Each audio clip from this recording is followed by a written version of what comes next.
Hi friends, Geethakaranam YouTube ఛానల్కి చాలా రోజుల తర్వాత మరొక వీడియో అప్లై చేస్తున్నాను. ఎందుకంటే నాకు ఈ మధ్యలో ఒక ఫంక్షన్కి వెళ్ళినప్పుడు అక్కడ స్థితి చూసిన తర్వాత అది చాలా దగ్గరగా మన జీవితానికి చాలా దగ్గరగా అనిపించింది అనమాట. అది చూసిన తర్వాత అనిపించింది, అరే ఈ ఈ ప్రోగ్రామ్కి వెళ్ళాను ఫంక్షన్కి, ఆ ఫంక్షను మన జీవితాలకి చాలా దగ్గర సంబంధం ఉన్నట్టుంది కదా అని చాలా ఆశ్చర్యం వేసింది. సో అది మీ అందరితో షేర్ చేసుకోవాలనిపించింది, అందుకనే ఈ వీడియో అప్లై చేస్తున్నాను. సో ఏంటంటే ఫ్రెండ్స్, నేను ఒక 15 డేస్ 20 డేస్ బ్యాక్ ఒక ఫంక్షన్కి వెళ్ళాను. శ్రీమంతం అనమాట అది. సో శ్రీమంతం ఫంక్షన్కి వెళ్ళాను. ఆ శ్రీమంతం పని మా ఫ్రెండ్ది అనమాట, ఫ్రెండ్ వాళ్ళ భార్యది. వెళ్ళినప్పుడు అక్కడ చాలా గొప్ప సంబంధం అనమాట, చాలా పెద్ద ఫ్యామిలీ, రాయల్ ఫ్యామిలీ వాళ్ళు. సో చాలా గ్రాండ్గా చేస్తున్నారు శ్రీమంతం. ఏంటంటే శ్రీమంతం అంటే ఏంటి అందరికీ తెలుసు, ముందుగా అదేంటో తెలుసుకోవాలి కదా మనం. సో శ్రీమంతం అంటే ప్రెగ్నెన్సీ ఆమె వచ్చి కూర్చున్న తర్వాత ఆమెకి గాజులేసి పొట్టు పెట్టి వడి నింపి కొత్త చీర ఇచ్చి నలుగురు ముత్తైదులతో ఆశీర్వాదం తీసుకోవాలి అనేది పద్ధతి కదా. సో అది చేయాలి మామూలుగా శ్రీమంతం అంటే. సో అలా చేయాలి ఇంటెన్షన్, చాలా రాయల్ ఫ్యామిలీ, రిచ్ ఫ్యామిలీ కాబట్టి చాలా చాలా గ్రాండ్గా చేశారు.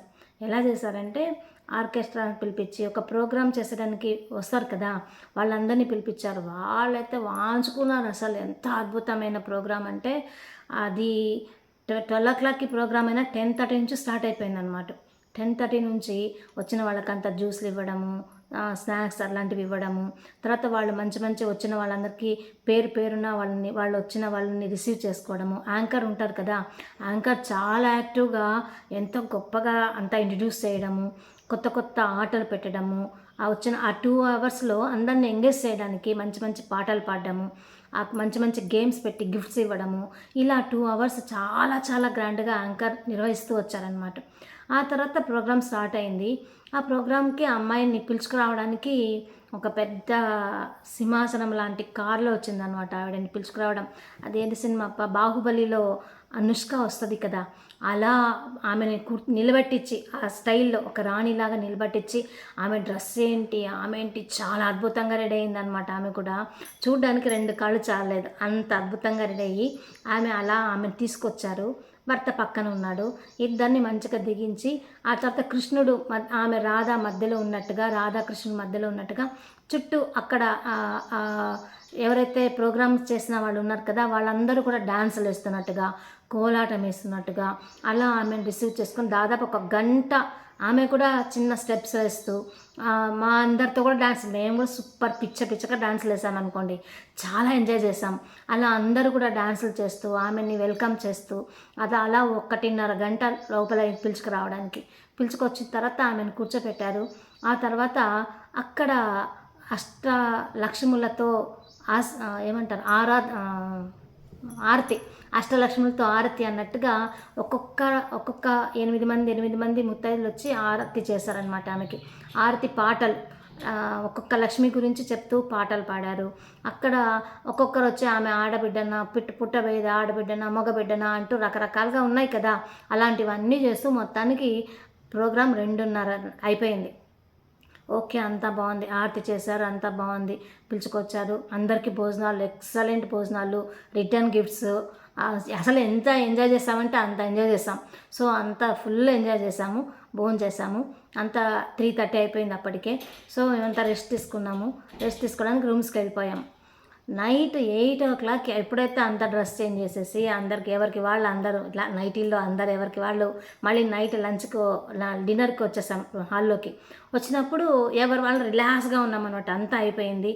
సో రిలాక్స్గా ఉన్నప్పుడు అప్పుడు అనిపించింది, అరే శ్రీమంతం అంటే గాజులు వేయలేదు ఆమెకి, పూలు పెట్టలేదు ఆమెకి, బొట్టు కూడా పెట్టలేదు, కనీసము నలుగురు ముత్తైదులతో ఆమెకి గాజులు వేయించలేదు, ఆమెతో ఏమంటారు ఏదో ఇప్పిస్తారు కదా, అలాంటివి ఇప్పించలేదు, ఏమీ చేయలేదు కదా అని అప్పుడు తట్టింది అందరికీ.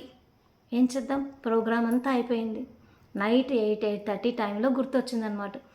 అంటే అక్కడ అప్పుడు అదే నైటీతో ఆమెను కూర్చోపెట్టేసి హడావుడి. ఇంకా అరే అది చేయలేదు కదా అని ఒక ఫీలింగ్ ఉంటుంది కదా.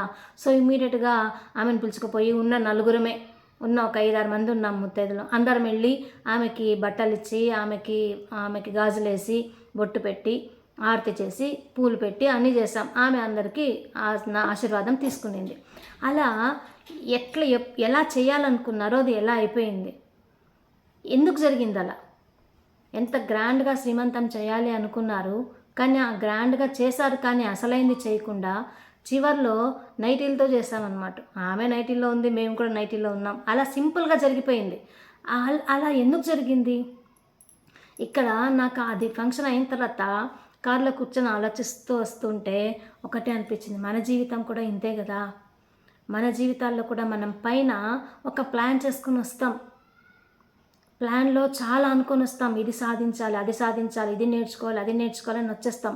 ప్లాన్లో అన్ని భాగంలో అన్ని ప్లాన్ చేసుకొని కింద శరీరం తీసుకొని వచ్చేస్తాం.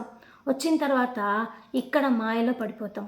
మనసుతో జీవిస్తూ ఇక్కడ చూడండి, ఆమె కూడా ఒక సంకల్పం పెట్టుకున్నారు. శ్రీమంతం చేయాలి అని ఒక సంకల్పం అయితే ఉంది. అలా మనం కూడా పైన ఒక సంకల్పం పెట్టుకున్నాం, ఇక్కడికి భూమిపైకి రావాలి, ఒక కార్యక్రమంతో రావాలి, కొన్ని నేర్చుకోవాలి అనే ఉద్దేశంతో రావాలి అని వచ్చాం. అలాగే వాళ్ళు కూడా ఒక శ్రీమంతం చేయాలి అని దాంతో వచ్చారు. మధ్యలో ఏమైపోయింది? ఈ ప్రోగ్రామింగ్ చేయటం వల్ల అసలైన విషయాన్ని మర్చిపోయి ఎంజాయ్మెంట్ అంటూ ప్రోగ్రాంలు చాలా పాటలంట, ఆటలంట, గేమ్స్ అంట, ఇంకా చిరుతిళ్ళంట, ఇంకా రిటర్న్ గిఫ్ట్స్ అంట, విచిత్రమైన పాటలు అన్నీ చేసామన్నమాట. అవన్నీ చేసుకుంటూ ఉన్నది మర్చిపోయి అసలైంది చేయకుండా మేము ఏదైతే ఎక్స్ట్రాస్ చేయాలనుకున్నామో ఆ ఎగ్జిబిషన్, ఆ ఎక్స్పోజింగ్ ఎంత గ్రాండ్గా చేయాలనుకున్నామో దాన్ని చూపించాం తప్ప చేయాల్సిన పర్పస్ని మర్చిపోయాం. అలాగే మన జీవితంలో కూడా మన పైనుంచి ఒక ప్లాన్ చేసుకొని వచ్చిన తర్వాత ఈ పంచ జ్ఞానాలతో మనం ఏం చేస్తున్నాము? ఈ కళ్ళు, దాంతో మన చెవులతో, మన మాటలతో మనం దాంతో ఏమైపోతున్నామంటే అట్రాక్ట్ అయిపోయి అసలైన పర్పస్ మర్చిపోతున్నాం. మన జీవిత లక్ష్యం ఏంటో మర్చిపోయి ఇక్కడికి వచ్చి నేను, నా పిల్లలు, నా భర్త, నా అత్త, మామ, పైన ప్రపంచంలో ఉద్యోగము, సంపాదన, లక్షలు, డబ్బులు, ఆస్తి, బంగారం అని వాటిలో పడిపోయి అసలైంది మర్చిపోతున్నాం. అంతా అయిపోయినప్పటికీ, అంటే ఆ జీవితం అంతా అయిపోయినప్పటికీ, ఆమె ప్రోగ్రామ్ అంతా అయిపోయిన తర్వాత ఎంత క్లీన్ అయిపోయి మైండ్ ఎప్పుడైతే ఖాళీ అయిపోయిందో, అంతా ఎంజాయ్ చేసేసామో అప్పుడు అసలైంది గుర్తొచ్చింది వాళ్ళకి. అరే అంత క్లీన్ అయిపోయింది, ఆ టైంలో గుర్తొచ్చింది, అరే మనం చేయాల్సింది చేయలేదు కదా అని. అలా మనం కూడా మొత్తం ఎంజాయ్ చేసేస్తాం, జీవితం అంతా ఎంజాయ్ చేస్తాం. లాస్ట్ చివరి కాలంలో, లాస్ట్ టైంలో మనకు అప్పుడు అనిపిస్తుంది, అరే నేను వచ్చిన పర్పస్ ఇది కాదు కదా, దీన్ని పట్టించుకోకుండా నేను భౌతికమైన అవసరాలకి, భౌతికమైన కోరికలతో నేను జీవించేసానే, అంతా వేస్ట్ చేసేసాను కదా అని అప్పుడు మనము కింద మీద పడినా మనం ఏం చేయలేం. అక్కడ ఆమె ఎంతో దాదాపు 500 మంది పైన వచ్చారు. ఎంతో మందితో ఆశీర్వాదం తీసుకోవాలి, గీత ఇలా చేయాలి, అలా చేయాలి అని చాలా గ్రాండ్గా చేయాలని ప్లాన్ చేశారు. ఇలాంటి గొప్ప వాళ్ళ ఆశీర్వాదాలు ఉండాలి అని పిరమిడ్ మాస్టర్ని పిలిపించి, మా లాంటి ఫ్రెండ్స్ని పిలిపించి, అందరినీ పిలిపించి చేయాల్సిన కార్యక్రమాన్ని మర్చిపోయింది. అంటే ఏంటి? మధ్యలో ఈ గ్యాప్లో ఏం జరిగిపోయింది? తను ఏదో చేయాలి, ఎక్స్ట్రాస్ చేయాలన్న ఉత్సాహము, వాళ్ళ ఇన్వాల్వ్మెంట్తో ఏమైపోయింది? మొత్తం అయిపోయింది. అలా మనం ఎవరో ఒకరు ఉండాలి. అలా అరే అసలైన ఆర్తి చేయి, అరే ఇలా పెట్టాలి కదా, పూలు పెట్టాలి కదా, ఇలా మనము నలుగురు ఆశీర్వాదం తీసుకోవాలి కదా అని ఒకరు హెచ్చరిస్తున్నట్టుగా మనకు మధ్యలో ఒక హెచ్చరింపు ఉంటూ ఉండేది. అలా లేకుండా అందరం ఏమైపోయాము? మొత్తం అందులో ఇన్వాల్వ్ అయిపోయాం. మొత్తం స్మాష్. అసలైన ఖర్చు అయితే అయిపోయింది, కానీ ఇక్కడ సింపుల్గా జరగాల్సింది చాలా సింపుల్గా జరిగిపోయింది. నైట్ 8 o'clock అప్పుడు ఏం జరగాలో అది చాలా సింపుల్గా జరిగిపోయింది. ఎప్పుడు జరిగింది?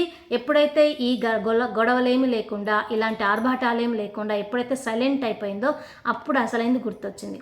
మన జీవితంలో కూడా అన్ని ఎంజాయ్మెంట్ అంతా అయిపోయిన తర్వాత ఎప్పుడో గుర్తొస్తుంది మన లక్ష్యం ఏంటో అని.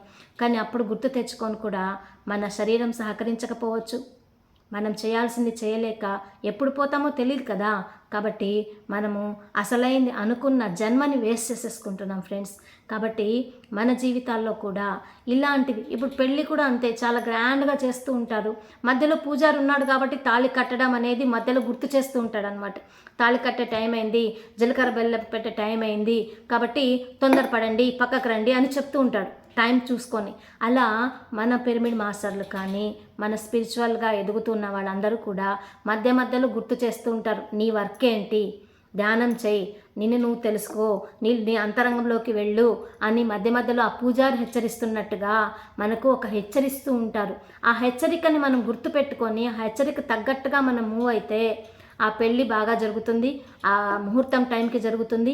మనం అనుకున్న ఆ శ్రీమంతం అనండి, నామకరణం అనండి, ఏదైనా సరే మనం చేయగలం. ఎందుకంటే ఒకరున్నారు, పూజారి రూపంలో ఒకరున్నారు మనకి హెచ్చరించడానికి. అలా ఇక్కడ మన జీవితాల్లో పూర్తిగా ప్రాపంచికంగా మనము చాలా ఎంజాయ్ చేసేస్తున్నప్పుడు మధ్య మధ్యలో ఒకరు వచ్చి గుర్తు చేస్తూ ఉంటారు, ధ్యానం అంటే ఏంటి, మన అంతరంగంలోకి ఎలా వెళ్ళాలి, నువ్వు అంటే ఎవరో తెలుసుకో, ఇది కాదు జీవితము, పైన ప్రపంచంలో నీ శరీరం కాదు ఆత్మ పదార్థానివి, నీకు చావు అనేది ఉండదు, నిన్ను నువ్వు తెలుసుకో, నీ లోపలికి వెళ్ళు, ధ్యానం అనేది చాలా అవసరము అని మధ్య మధ్యలో ఒక పూజారిలాగా ఒక ఇన్స్ట్రక్షన్ ఇస్తున్నట్టుగా మధ్య మధ్యలో ఇన్స్ట్రక్షన్స్ జరుగుతూ ఉంటాయి. దాన్ని పట్టుకునే వాళ్ళే జీవితంలో ముందుకెళ్తారు. కాబట్టి ఫ్రెండ్స్, మనం పైన లోకాల్లో రాసుకొచ్చిన మనం అనుకున్న ప్లాన్ని కింద అప్లై చేయాలి అంటే మనం కూడా ప్రశాంతంగా ఎప్పుడైతే ఉంటామో, ఎప్పుడైతే బహిర్ముఖమైన వాటికి, ప్రాపంచికమైన వాటికి, ఎక్కువ ఆర్భాటాలకి మనం ఎక్కువ ప్రిఫరెన్స్ ఇచ్చేస్తూ పోయామంటే మనం చేయాల్సిన పనిని చేయలేము. ఇక్కడ ఈ శ్రీమంతం పోయాను కానీ అక్కడ కార్లో అంతా ఎంజాయ్ చేసి వచ్చిన తర్వాత వాళ్ళు కూడా అప్పుడు గుర్తు చేసుకుంటారు. నాకు అనిపించింది, అరే మన జీవితాల్లో కూడా ఇదే కదా జరుగుతూ ఉండేది. మనం అనుకున్న ప్లాన్ పైన ఒక ప్లాన్ చేసుకొస్తాం, కిందికి వచ్చే లోపల అన్నీ మర్చిపోయి నేను, నా భర్త, నా పిల్లలు అనుకుంటూ ఇలా జీవించేస్తున్నాం కదా. ఎంత దగ్గర సంబంధం, ఇది నేర్పించడానికేనా, ఇది చెప్పడానికేనా, ఇది అనుభవం పొందటానికేనా నేను ఈ ఫంక్షన్కి వచ్చింది అనిపించింది ఫ్రెండ్స్. ఇది మీ అందరితో షేర్ చేయాలనిపించింది. కాబట్టి ఫ్రెండ్స్, మధ్య మధ్యలో మనకి ధ్యానం చేయండి, నీ లోపల నువ్వు వెళ్ళడానికి ప్రయత్నం చెయ్యి, నిన్ను నువ్వు తెలుసుకో అన్న విషయాలు ఎవరైనా ఎప్పుడైనా మన మంచిని కోరడానికి, బాహ్య ప్రపంచంలో పూర్తిగా మునిగిపోవద్దు అని చెప్పడానికి వచ్చిన వాళ్ళని మర్చిపోవద్దండి ఫ్రెండ్స్. వాళ్ళు చెప్పిన మాటని జారవిడ్చుకోవద్దండి. ఎందుకు అంటే అది జారవిడ్చుకున్నామంటే మనం చేయాల్సిన పనిని మనం మర్చిపోతాం. మధ్య మధ్యలో ఈ పూజారి గుర్తు చేస్తున్నట్టుగా మనకు అలాంటి వాళ్ళు వచ్చి గుర్తు చేస్తూ ఉంటారు. అందుకే ధ్యాన ప్రచారం చేయటము, ధ్యానం చేయటం, ధ్యానాన్ని గురించి చెప్పడము చాలా అవసరం. ఎందుకంటే ఇలా ప్రాపంచికంలో మునిగి తేలాడుతున్న వాళ్ళకి మధ్య మధ్యలో వెళ్ళి మనలాంటి వాళ్ళు వెళ్ళి ధ్యానం గురించి చెప్తూ ఉంటే వాళ్ళకు ఒక హెచ్చరింపులాగా ఉంటుంది. ఎప్పుడో ఒకప్పుడు వాళ్ళు లేచి కూర్చుంటారు, వాళ్ళ గురించి వాళ్ళు తెలుసుకోవడానికి ప్రయత్నం చేస్తారు. ప్రాపంచికంలో జీవించకుండా ఆధ్యాత్మిక జీవితం కూడా చాలా అవసరమని తెలుసుకుంటారు. కాబట్టి ఫ్రెండ్స్, ఈరోజు నాకు ఒక అద్భుతమైన ఒక అవగాహన కలిగింది. సో అవగాహనను మీ అందరితో కూడా షేర్ చేసుకోవాలనిపించింది. కరెక్ట్ అంటారు కదా, ఇది నిజంగానే మన జీవితాల్లో కూడా ఇలాగే జరుస్తున్నాం కదా.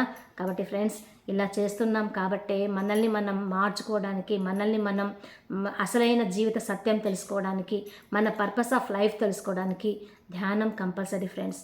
సో మరొక్క మారు ధ్యానం చేయాలి, ధ్యాన ప్రచారం చేయాలి. ప్రపంచంలో ఎక్కడెక్కడ అవకాశం ఉంటుందో అక్కడ అందరికీ కూడా ధ్యానం గురించి చెప్తూ వస్తే వాళ్ళు ఎక్కడో ప్రాపంచికంగా మునిగి తేలాడుతున్న వారికి ఒక మనం ఒక అందరికి ఇచ్చిన వాళ్ళం అవుతాం. ఒక స్పోర్టివ్గా వాళ్ళకు చేయూతనిచ్చిన వాళ్ళం అవుతాం. కాబట్టి వాళ్ళకి గుర్తింపు ఇవ్వడానికి ఒక గుర్తింపు, పైన నువ్వేం చేసుకొచ్చావు, కిందికి రా, కింద ఏం చేస్తున్నావు గమనించు అని చెప్పడానికి ఒక పూజారిలాగా మనం అందరం కూడా వర్క్ చేస్తున్నాం. కాబట్టి ఫ్రెండ్స్, ధ్యాన ప్రచారం తప్పకుండా చేద్దాం. వీలైనంత వరకు అందరికీ కూడా ధ్యానం గురించి చెప్దాం. అందరికీ ధ్యానం నేర్పించే అవకాశాన్ని కల్పించుకుందాం. ప్రతి ఒక్కరు కూడా ధ్యానం చేద్దాం. సో ఫ్రెండ్స్, నాకు ఈ గొప్ప అవకాశం నాకు నా ఫ్రెండ్ ద్వారా జరిగింది. ఏదో ఒక సటోరీ అనుకోండి, ఎన్లైటన్మెంట్ అనుకోండి, కాకపోతే ఒక పెద్ద ట్రాన్స్ఫర్మేషన్ నా జీవితంలో. చాలా చాలా దగ్గర సంబంధం అనిపించింది. అది చూసినప్పటి నుంచి నాకు ఇంకా నేను ఇంకా ధ్యాన ప్రచారం ఎక్కువ చేయాలి, నలుగురికి చెప్పాలి అన్న ఒక ఇంటెన్షన్ నాలో ఇంకా పెరిగింది. సో ఆ ఫంక్షన్కి పిలిచిన నా ఫ్రెండ్కి హృదయపూర్వకంగా ధన్యవాదాలు తెలుపుకుంటూ, మీ అందరికీ కూడా హాయ్ చెప్పుకుంటూ, థ్యాంక్ యూ ఫ్రెండ్స్, బాయ్.